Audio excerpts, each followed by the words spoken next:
BJP नेता नवनीत राणा की हैदराबाद में ओवैसी भाइयों को चुनौती, कहा 15 सेकंड के लिए अगर पुलिस को हटाया तो पता नहीं लगेगा कि ये कहां से आए और कहां गए।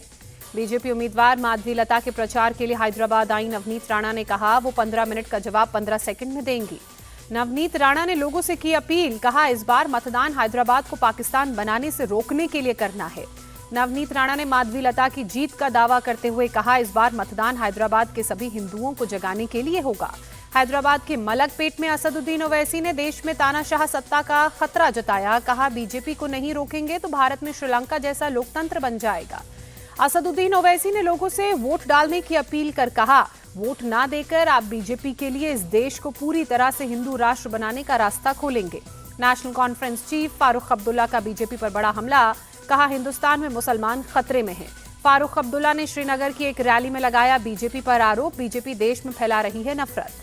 झारखंड में पहले चरण की वोटिंग से पहले रामगढ़ में एक गाड़ी से बरामद हुए करीब 46 लाख रुपए राज्य की सर्विलांस टीम ने गाड़ियों की चेकिंग के दौरान किए जब्त। चौतरफा आलोचना के बाद सैम पित्रोदा ने इंडियन ओवरसीज कांग्रेस के अध्यक्ष पद से दिया इस्तीफा, कांग्रेस चीफ खड़गे ने इस्तीफा किया मंजूर। सैम पित्रोदा ने कहा पूर्वी भारत के लोग चीनी नागरिक और दक्षिणी भारत के लोग अफ्रीकन जैसे दिखते हैं, कांग्रेस ने बयान से किया किनारा। सैम पित्रोदा के बयान को जयराम रमेश ने दुर्भाग्यपूर्ण बताते हुए कहा ऐसी तुलना स्वीकार्य नहीं। सैम पित्रोदा की नस्लीय टिप्पणी से प्रियंका गांधी ने भी किया किनारा, कहा अमेरिका में बैठे किसी शख्स के बयान का यहां कोई मतलब नहीं है। सैम पित्रोदा के नस्लीय बयान पर प्रधानमंत्री मोदी का राहुल गांधी पर जबरदस्त हमला, कहा शहजादे के अंकल ने देश का अपमान किया। पीएम मोदी ने कहा कोई मुझे गाली दे फर्क नहीं पड़ता, लेकिन शहजादे के सलाहकार ने देश को गाली दी है।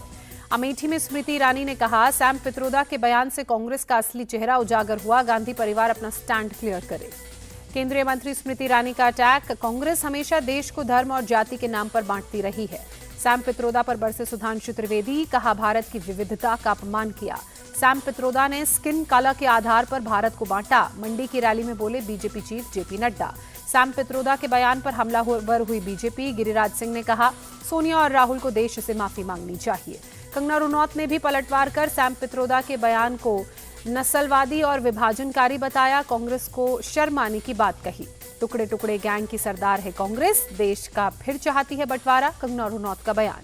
सैम पित्रोदा के बयान पर असम सीएम का पलटवार, हम अलग अलग दिखते हैं लेकिन एक हैं। सैम पित्रोदा का बयान उनका नहीं राहुल गांधी का है। आचार्य प्रमोद कृष्णम का अटैक, आप सांसद संजय सिंह ने पित्रोदा के बयान से किया किनारा, कहा इंडिया अलायंस सैम पित्रोदा के बयान से सहमत नहीं। सैम पित्रोदा के बयान पर अनुराग ठाकुर का पलटवार, कांग्रेस का असली चेहरा सामने आया। तेलंगाना से प्रधानमंत्री मोदी का राहुल गांधी पर सीधा अटैक, कहा अडानी अंबानी पर अब बंद क्यों है शहजादे की बोलती, कौन सी डील हुई। पीएम मोदी बोले आज पूरी दुनिया में संकट और अस्थिरता, ऐसे में गलत हाथों में देश की बागडोर नहीं दे सकते। राहुल गांधी का पीएम मोदी पर पलटवार, वीडियो पोस्ट कर कहा नमस्कार मोदी जी, थोड़ा घबरा गए क्या, आप तो बंद कमरे में अंबानी अडानी की बात करते हैं। पैसे के टेम्पो वाले पीएम के बयान पर राहुल गांधी का अटैक, कहा देश जानता है कि बीजेपी के भ्रष्टाचार के टेम्पो का ड्राइवर और खलासी कौन है। भाई के बचाव में उतरी प्रियंका गांधी ने कहा अडानी अंबानी पर लगातार खुलासे कर रहे हैं राहुल।